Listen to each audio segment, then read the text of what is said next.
implementing 5S in housekeeping here at our store.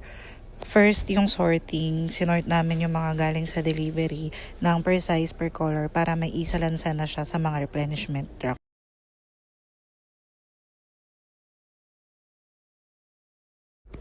Sa Shai naman, nilinisan namin itong wall ng bestseller. Inisa-isa namin siyang punasan, tanggalan ng alikabok.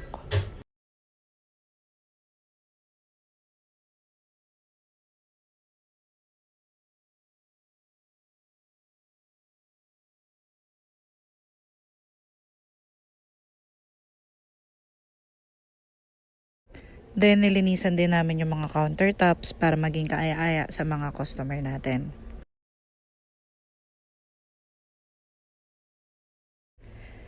Then, nagwalis kami mula selling area hanggang sa may stock room. Tapos, sinundan ito ng pagmamap. Ganun din mula sa may selling area hanggang sa may stock room.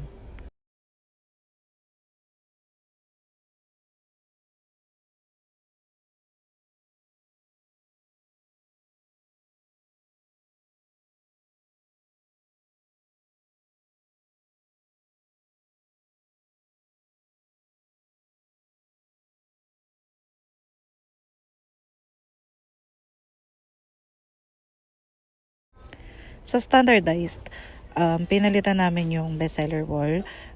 Isa sa mga standardized is yung proper procedure sa visual calendar, pag-execute natin kung ano yung nakasked sa araw na yun.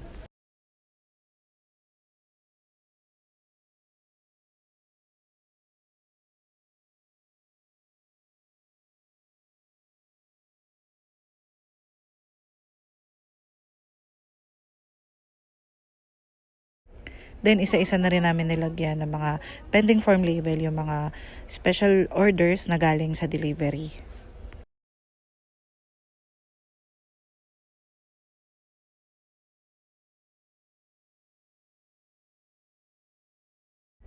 Then, pag-update sa mga label, kung nasira na, kailangan na natin itong palitan.